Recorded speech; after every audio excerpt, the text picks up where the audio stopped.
Longtemps, j'estimais le grec par-dessus tout, à cause de Platon, qui n'a pas d'égal. Maintenant, j'incline à penser que le latin est peut-être meilleur encore pour l'esprit. Il nous est plus près. C'est notre langue elle-même en son premier état. La forme seule des mots nous en avertit. Mais, par cela même, le latin nous fait violence plus intimement, et nous ramène mieux, non par les idées, mais par la forme, qui est directement relative à notre vie.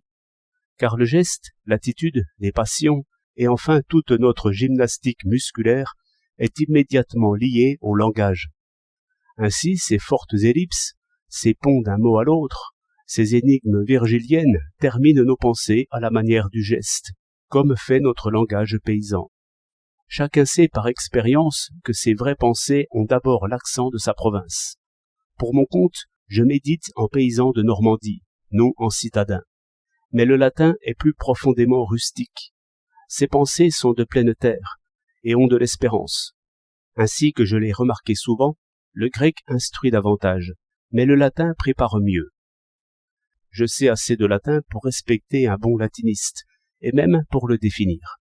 C'est un homme qui n'use point de son intelligence autant qu'on pourrait le croire, ou tout au moins qui n'en use point prématurément, et j'admire comme il va au sens, d'après les règles de la grammaire et la propre signification des mots.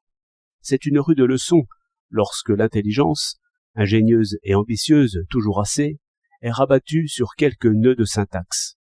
Ainsi, nous sommes rappelés au devoir de penser humainement, j'entends sur les signes humains et consacrés, et non point selon notre fantaisie. Et c'est ce qu'oublieront toujours nos penseurs abstraits, parce qu'ils n'ont point de lettres. Ce ne sont point des idées que nous avons à comprendre, mais bien des objets et des signes.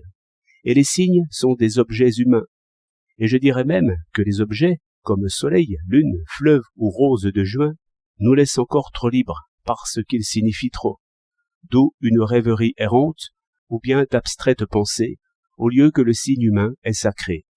Il me réduit à sa forme, par la magie qui lui est propre, familier et étranger, comme je veux, et cela je le sens bien, mais non pas comme je sais. L'étranger ne sera jamais compris, parce qu'il s'explique, hélas, et ainsi se perd lui-même et pour moi. Heureusement, Tacite est signe immuable, et seulement signe. Toute l'œuvre d'art arrête et fixe l'esprit par ce signe impérieux qu'elle fait. Mais, parmi les choses écrites, le latin a ce privilège, pour un Français, de nous retenir par la première ressemblance, qui exige d'être niée d'abord et puis retrouvée. D'après ces remarques, on peut comprendre ce que l'expérience a fait voir, et qui est d'abord scandaleux. C'est que la version anglaise ou allemande ne remplace nullement la version latine. Je regarderai d'abord à ceci que l'usage vulgaire est ce qui nous donne la clé des auteurs modernes, ce qui ne nous laisse guère à chercher quant au sens littéral. D'où il suit que nous battons les buissons, jeu qui n'est bon pour personne. Je dirais aussi que les pensées modernes n'ont point tant d'espoir que les anciennes.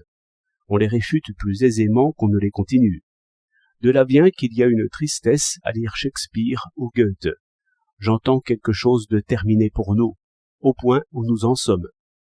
Le monde moderne, à partir d'eux, ne s'ouvre pas assez loin.